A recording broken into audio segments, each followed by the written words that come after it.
Hi folks, so the time is ripe for my next video, which is on the sign of Capricorn. Now, we're clearly in an extraordinarily volatile time.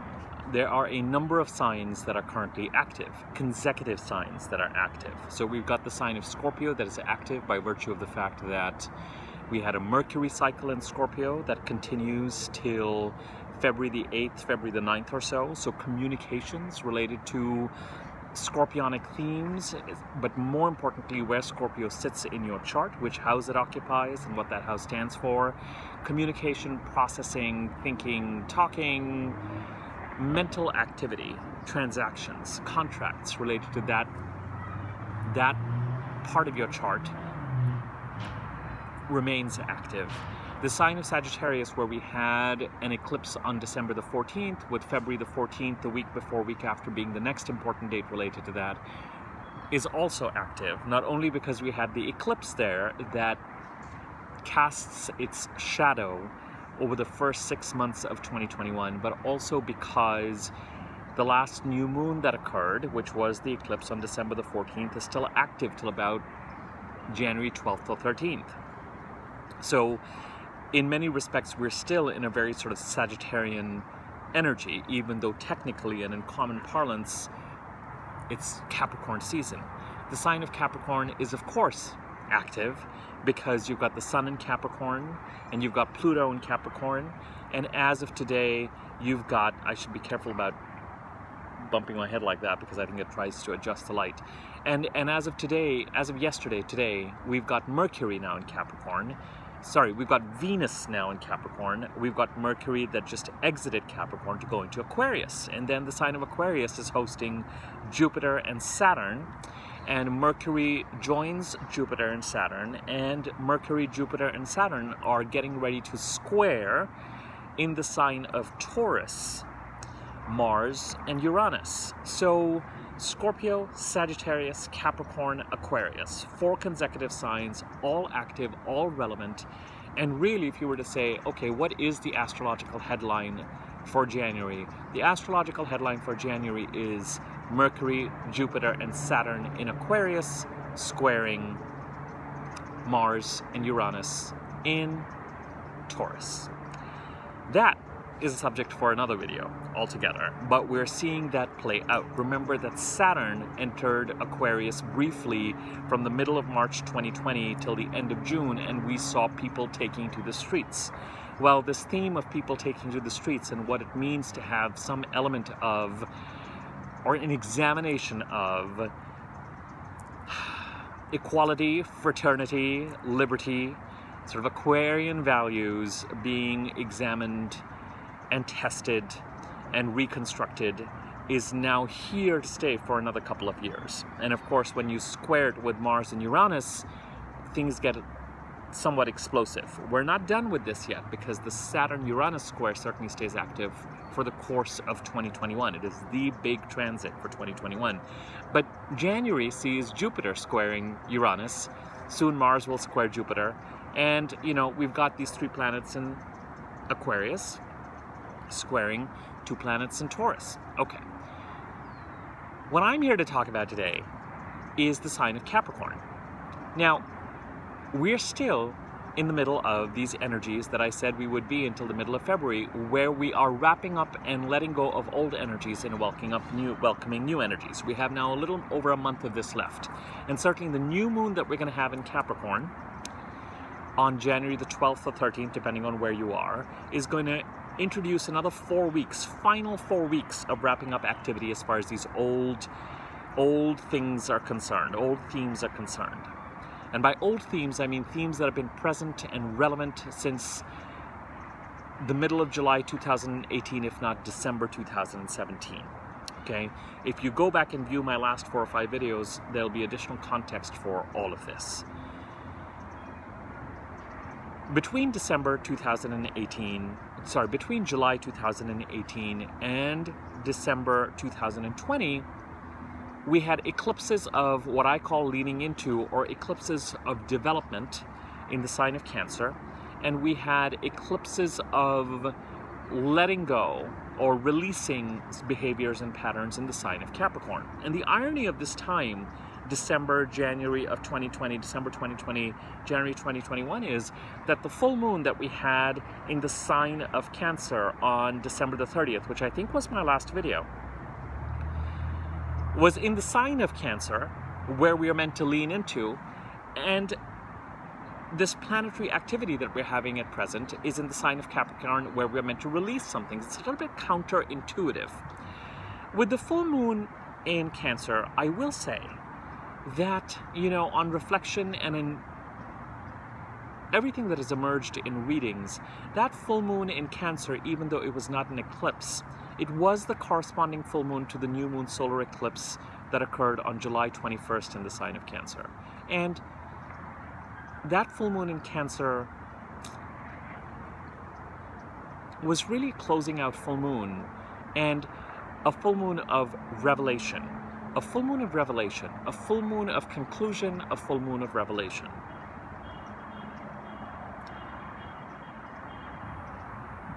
And I'm going to leave that there, because if you look back to that full moon and what was coming up then, that doesn't mean that we aren't dealing with whatever we're dealing with, especially till the middle of February, related to these old themes. But around December the 30th, I still feel like I want to conclude that video and this video by saying the December 30th full moon in Cancer was very much a full moon of revelation and completion. It doesn't have to be comfortable entirely. It was, after all, in a sign where we were meant to develop our muscles and develop our skills and develop our strengths and avail of opportunities for growth. And it's rare to come out of those eclipses with an A+ on your report card. It's a little bit like learning how to walk a tightrope that you don't know how to walk, or you're learning how to ride a bicycle when you haven't ridden a bicycle before, or learning how to swim in sort of the wild waves of the Pacific. It has that kind of feeling to it. It's an acquisition of skills by kind of being thrown into the deep end. And so by the time these eclipses are done, you develop a certain amount of mastery and a certain amount of growth and a certain amount of awareness, but it's usual to not come out of it going, all right, mastered that completely. However, whatever those skills and growth are, they're going to stand you in really good stead as you move forward. You would expect that because the Cancer eclipses were the eclipses of development, that you would be given, as you head towards February the 14th, more transits and more signs to kind of swim in that area. But it's the opposite that has occurred, which is that it is actually in the sign of Capricorn, where the sign of Capricorn, which was under so much pressure, and especially since December 2017 when Saturn entered, and then the eclipses started in the middle of July 2018, and then at the end of 2019 Jupiter entered, and I refer to the sign of Capricorn and where Capricorn sits in your chart as though there was a forest fire in that part of the chart. I mean, really just being hammered by 4 extraordinarily powerful and uncompromising transits: Pluto, Jupiter, Saturn, and the South Node eclipses. And at this point in time, all of a sudden we find that 3 heavy hitters, the eclipses, Jupiter and Saturn, have moved on, but we have the annual review and parade of the Sun, Mercury, and Venus, and the new moon occurring in Capricorn, as it does around this time every year. So mysteriously, wherever the sign of Capricorn is experiencing its own rebirth. Is it really experiencing a greening? And I mentioned this in videos related to Capricorn before on this channel, where I said there's a forest fire, but certainly with Jupiter's entering Capricorn in December 2019, finally through the forest fire we could start to see little shoots of green appear. And the shoots of green in the sign of Capricorn have a lot to do with as you let go of a security blanket of behaviors that are no longer serving you, but might be subconsciously very easy to get trapped in, their support to develop or usher in a new pattern of behaviors. And if you know where Capricorn sits in your chart, you know what house it occupies, and you'll see where it is that this is taking place, where there are key lessons and key things that had to be released over the past 2 to 3 years. And now it's a little bit like, all right, now that the clearing has occurred and the forest fire has occurred and things that had to be burned down are burned down, let's give some support for these new shoots and new greens to appear. But they're not the same. They're not, there are new shoots, etc. that are appearing, but they're not, it's not the same trees. It's meant to be new growth, new patterns, new behaviors.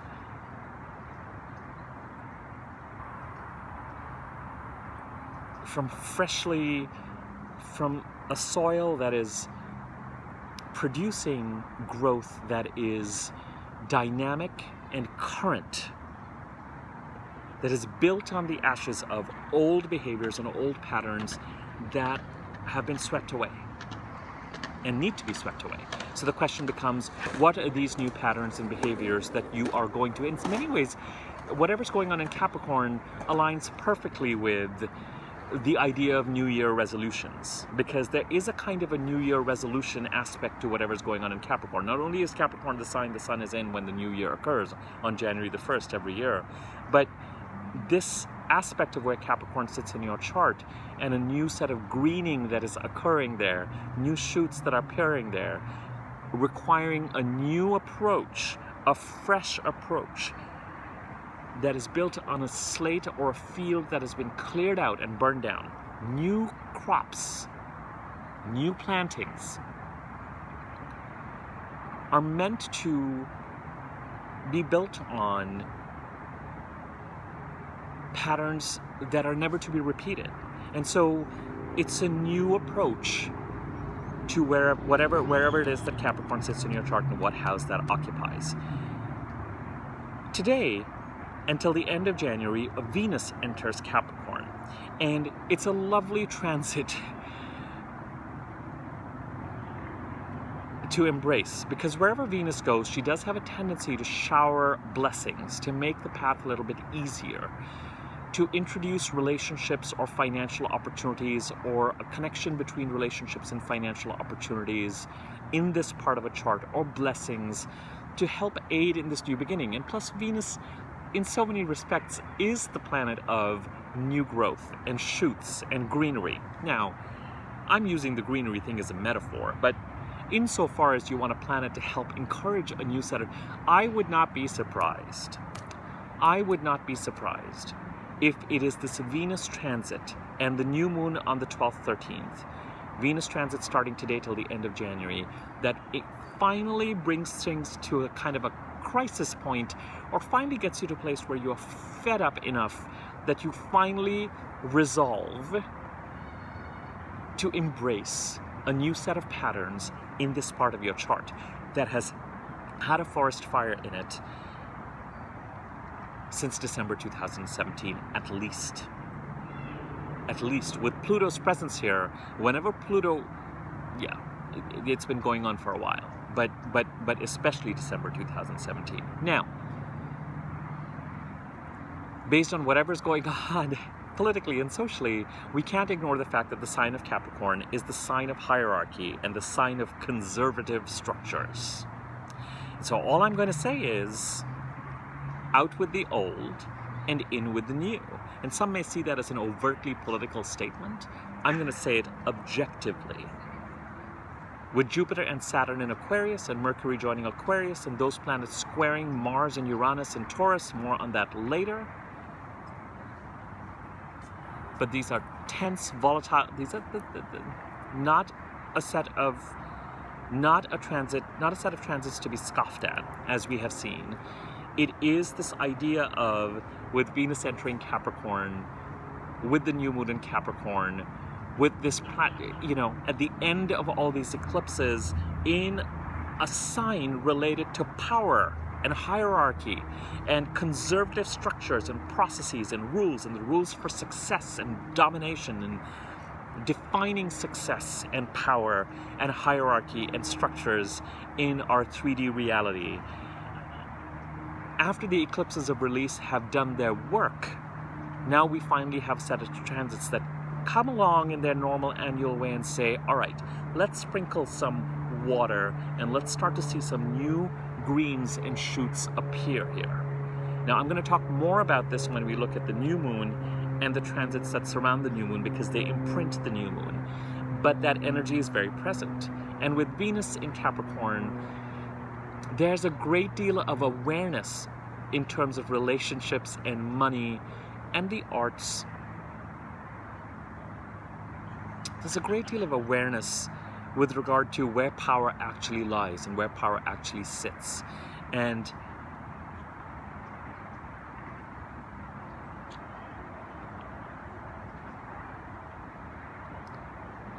being political when it comes to relationship or financial related decision making. I'm pausing because I want to develop more of this when we talk about the new moon. But Venus in Capricorn is very aware of who or what is deemed as being successful, who or what is deemed as being popular, who or what has influence. And aligning with that. Now, whether you vote on the conservative side or the liberal side, you can take that to see exactly how things are going to play out till the end of January.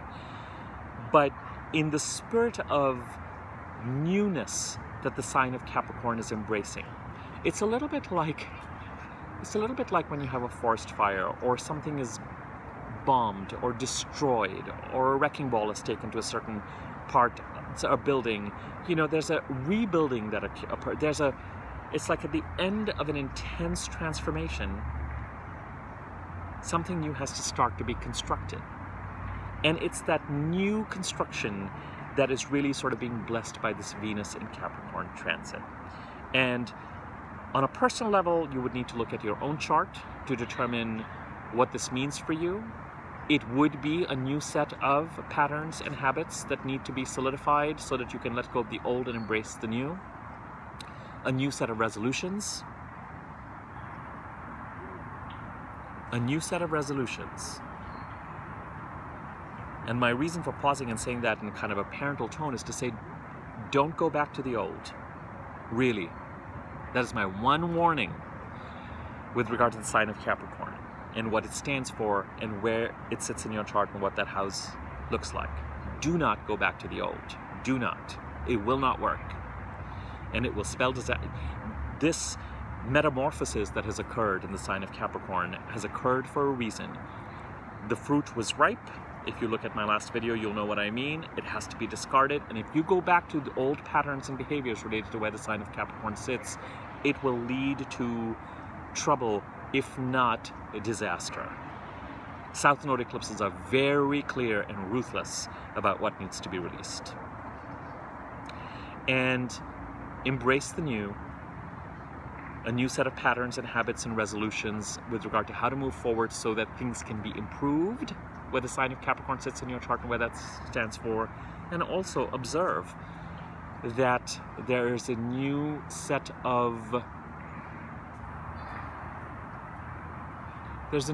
people getting ready to take power after the new moon on January 12th, 13th.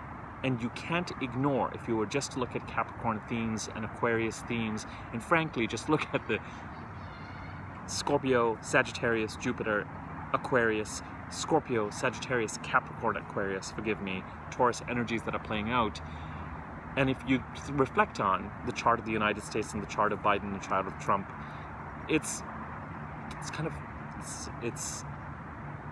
all there. So insofar as we have a certain amount of greening to welcome, and I would suggest to welcome no matter which side of the aisle that you sit on, I would say it's happening. So when it comes to power, when it comes to structure, when it comes to hierarchy, when it comes to influence, when it comes to the exercise of power and influence and what it means to be successful, there is a certain amount of healing that is taking place currently. Okay, I will leave it at that. More videos to come, of course. If you found this video useful, feel free to share it. This video just continues in my theme of videos about going through the signs of the zodiac and giving you a sense of what is going on.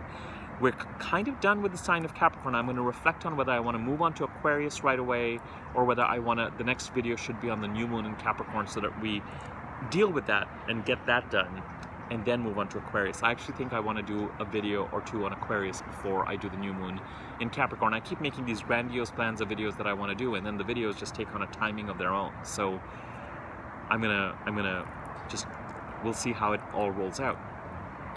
Found the video useful, feel free to share it. Subscribe to my YouTube channel if you haven't already. Click on the bell icon next to the subscribe button so you're notified whenever I do a new video. My contact information, should you inquire about rates for readings, or if you want me to make an easy to read version of your chart that tells you which sign is in which house and what those houses stand for, you can use my email address in the description area once I'm done processing the video to contact me and inquire about rates. And I will leave it at that until the next video. Thanks a ton for sticking with me and subscribing to my channel. Thanks.